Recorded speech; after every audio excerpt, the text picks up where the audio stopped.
Hello and welcome to What the F*** Just Happened Today, your essential guide to the daily shock and awe in national politics. I'm Joe Amditis. Let's get to it.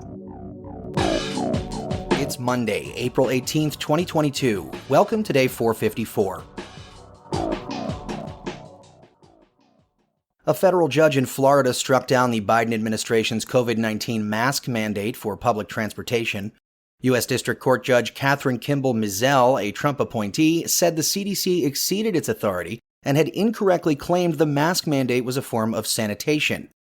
Judge Mizelle wrote that wearing a mask cleans nothing. At most, it traps virus droplets, but it neither sanitizes the person wearing the mask or sanitizes the conveyance.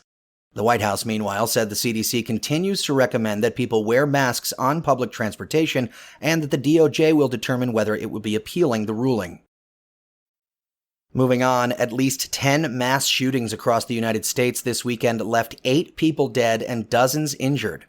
The violence comes after Biden announced tougher gun regulations last week. In 2022, there have already been 144 mass shootings, leaving more than 12,600 people dead. Meanwhile, Alex Jones's Infowars filed for bankruptcy in an effort to settle defamation lawsuits over his comments that the Sandy Hook Elementary School shooting was a hoax. Jones and his companies last year were found liable in a defamation lawsuit brought by the relatives of the 20 children and 6 teachers who were killed in the 2012 shooting.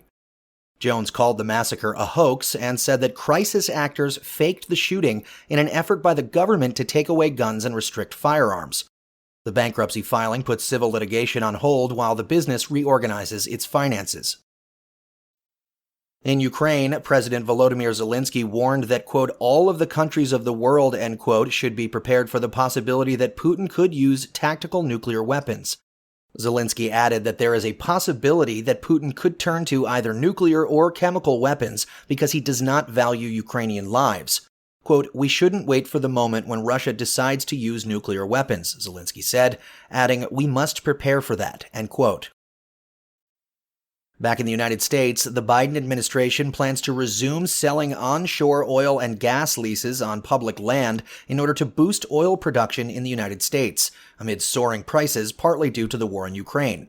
The Department of Interior says the land offered for auction is 80% less than the 733,000 acres nominated, and that royalties will also rise from 12.5% to 18.75% to, quote, ensure fair return for the American taxpayer, end quote, marking a 50% jump and the first increase to royalties since they were first imposed in the 1920s. On the campaign trail, however, Biden called for an end to drilling on federal lands. And finally, the Florida Department of Education rejected 54 math books for its K-12 curriculum because they, quote, contained prohibited subjects, end quote, including critical race theory and Common Core learning concepts. Florida said 12 books were rejected because they didn't meet the state's benchmark standards, while 14 were rejected because they included prohibited topics and failed to meet curriculum standards. Overall, 41% of the 132 books that were submitted for review were rejected. That's all for now. You can find the links and sources for all of these stories on the main website. And as always, visit whatthefjusthappenedtoday.com for the latest news and headlines. Until next time, I'm Joe Amditis.